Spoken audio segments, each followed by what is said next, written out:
Yeah, I want to talk about the three most important things that I've learned here creating this garden here in Ecuador. Number one is plants don't have the ability to move around unless you consider their seeds and that pollination being movement. They are fixed in the ground. So, as a gardener, you need to be their feet. You need to be their supplier. You are the person that's responsible for bringing them the things that they need. That's a gardener's job. Okay, I made a point of being in this hole for 45 minutes before I started to record. And I want to feel exactly the same way as a plant would if it's in the ground. So my description is this. I feel the temperature difference, the pressure difference from this part down. It's very different. I can feel the moisture and I can feel this helplessness that I can't go over there or I can't go over here. I'm stuck. If I wanted to get out of here, not a chance. If nobody helped me to get out of here, I'd probably die. So that basically is the same feeling these plants are going to have. Number two, make sure you introduce as much plant diversity as you possibly can into your garden. Why? Because the plant diversity does so many different things for the microorganisms in the soil, the pollinators.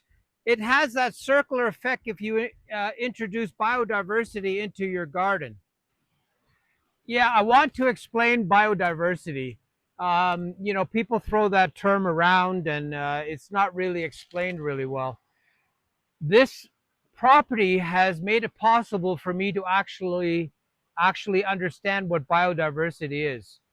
So what happens is you create a healthy environment and life shows up, be it plant life, be it reptiles, be it insects, be it birds. And nature and these animals and these reptiles and insects, they all have the same objective. They want to keep on living. The birds are bringing all kinds of strange plants into this garden. They're interested in having the garden diverse. The reptiles are doing the same thing. Like there's so much activity with this wildlife, making this place so biodiverse. So a gardener, his job or her job is to make sure that that starting mechanism is in place. The biodiversity is in place. And what happens is it's sort of like a slingshot. You pull the slingshot, you let it go, and it flies. So there's this built-in energy in biodiversity that you have to sort of experience to understand what it does to your garden. If every square inch is covered with life, then what happens is that the sun can't get at it. There's so much diverse energy in that soil because there's so many different roots helping each other and helping the soil become biodiverse as well. So try your best to create this biodiverse setup in your garden, and you'll see these results where everything grows like crazy. And number three, let me think. What was number three? Oh, yeah. And number three is you have to have the best soil that you possibly can create with the elements that you have in your garden, the green matter, the compost, the chicken manure, the cow, whatever it may be. The better you can make your soil, your plants are going to reward you immensely because they're going to do incredibly well. So aim towards this circularity of your garden. Look after your plants with your legs. Use your legs to look after your plants. It's your job to notice things that are going on in the garden. If water is missing, if nutrients are missing, you can see it in your plants. Your plants have a really good way of telling you a story. So this idea of using those three things to your advantage will make such a difference in your garden. You'll see this explosive growth. It's almost uncontrollable if you take care of all the elements in your garden in such a way that you look after the needs of your plants. You have companionship going on in the garden where the plants are helping each other, dragging each other up and making each other more powerful. And you have this incredible amount of insect diversity, pollinator diversity, plant diversity, soil diversity, microorganisms in your soil that are completely diverse.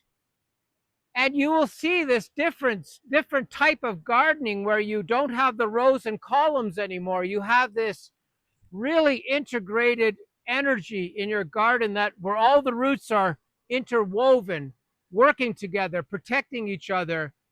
The plants are protecting each other from insects, from pests. All these things are so important by you paying attention to those three factors that I mentioned. Improving your soil is energy. Everything in your garden is an energy equation. Having diversity in your garden is an energy equation.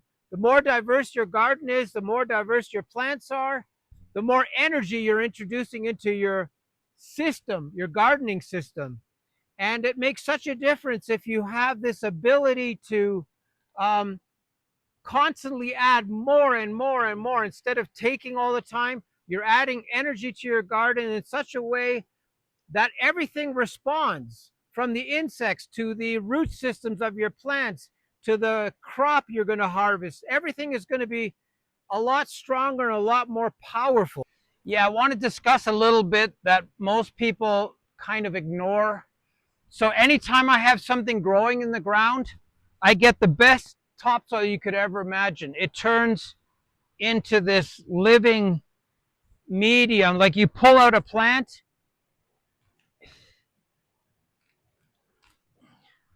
and this is completely conditioned. Even though these are weeds, like they do a real number on really average soil and turn it into really rich soil. So remember, if you can cover your earth with life, always have your earth covered with life. Your plants will do 30% of the work for you. You don't have to do that work anymore because your plants have already done it for you. So remember to plant every square inch of your garden, and your plants will look after your soil, and you have to do a lot less work in your garden because your plants are working full time for you. They are your best employees. They do so much work in the garden, and you can enjoy their benefits.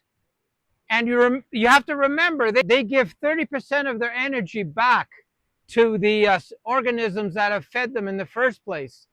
It's this circular motion that you have to promote by having everything covered in your garden. Yeah, one of the best ways to explain this growing concept is this used to be a gravel walkway, and it's slowly turning into topsoil. Why? Because the weeds are basically, look at that. You can't even get topsoil like that in your garden. It's that good. It's actually turned the gravelly substances into great soil. So remember this idea of life, changing life. Like, it's phenomenal how quick this happens. And why? It's because it benefits the plants themselves. They benefit from them changing the soil to something that's better for them to live inside. So that's that circle of life that everyone is trying to stay alive and look after itself. And that's what these weeds do, is they change this gravelly soil into great topsoil.